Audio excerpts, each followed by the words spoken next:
सफेद शेर राजा ने अपने बेटे का बदला लेने के लिए मुफासा और टाका को चट्टान के किनारे घेर लिया था। ग्रास का भयानक रूप देखकर मुफासा डर से पीछे हटने लगा। तभी डरपोक टाका ने मुफासा को अचानक से पकड़ा और दोनों हजारों फीट ऊंचाई से कूद पड़े। नीचे अथाह नदी थी जिसमें गिरकर ही वो बच सकते थे, लेकिन जैसे ही वो बचने की खुशी मना रहे थे तभी सफेद शेर भी ऊंचाई से कूद पड़े। उन्होंने ग्रास के बदले की भावनाओं को कम आंका था। सफेद शेर को पास आते देख मुफासा और टाका ने सूझबूझ से काम लिया। वो सूखी लकड़ी पकड़कर किनारे पहुंचने की कोशिश करने लगे, लेकिन वो लकड़ी अचानक से टूट गई। दोनों बहते पानी में फंस गए और तेज धारा में बहने लगे। सफेद शेर राजा ने दोनों को खोजने के लिए तुरंत अपने लोगों को आदेश दिया ताकि मुफासा को पकड़कर टुकड़े टुकड़े कर सके। समय बाद मुफासा और टाका अंततः खतरे से निकल चुके थे। वो जंगल में खाना ढूंढने के लिए निकले। वहाँ उन्हें अकेली शेरनी सराबी मिली। उसके साथ एक उड़ने वाला छोटा पक्षी साजू था जो उड़कर आने वाले खतरे की जानकारी सराबी को देता।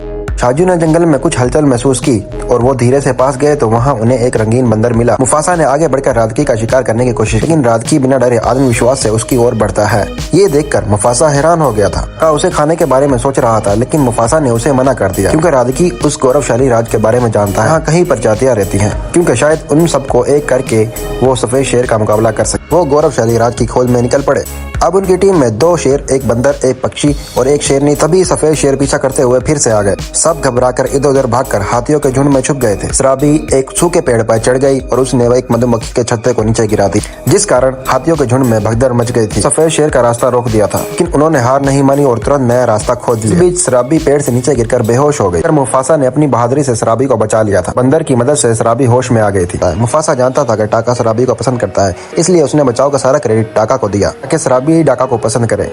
अगर सराबी धीरे धीरे मुफासा को पसंद करने लगी थी। जल्द ही वो फिर से यात्रा पे निकल पड़े। रेगिस्तान से होकर बर्फीले पहाड़ों पर पहुंच गए थे। सफेद शेर उनकी गंध नहीं सूंघ पाया और रास्ता भटक गया था, लेकिन मुफासा को ये नहीं पता था कि उसका सबसे बड़ा खतरा उसका भाई टाका था। जब सराबी को पता चला कि उसे टाका ने नहीं मुफासा ने बचाया था, तो उसने मुफासा की अच्छाई और बहादुरी को देखकर उसे प्यार का इजहार कर दिया। मुफासा भी सराबी को पसंद करता था। टाका ने इन दोनों को जब साथ में देखा तो उसे बहुत ज्यादा गुस्सा आया। उसे मुफासा से जलन होने लगी।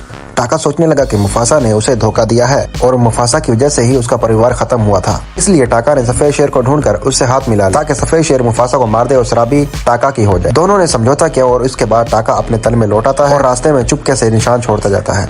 कई दिनों की कठिन यात्रा के बाद वो आखिरकार गौरवशाली राज्य में पहुंचे। ये एक हरी भरी घाटी थी जैसे कोई जन्नत का टुकड़ा हो। यहाँ सभी प्रजातियां शांति से रहती थी, जो इस भूमि की सुरक्षा और समृद्धि बनाई रखती थी। लेकिन मुफासा का आगमन इस शांतिपूर्ण भूमि में खतरे का बीज बो देगा, क्योंकि सफेद शेर का झुंड भी टाका के निशानों को देखते हुए यहाँ आ पहुंचा था।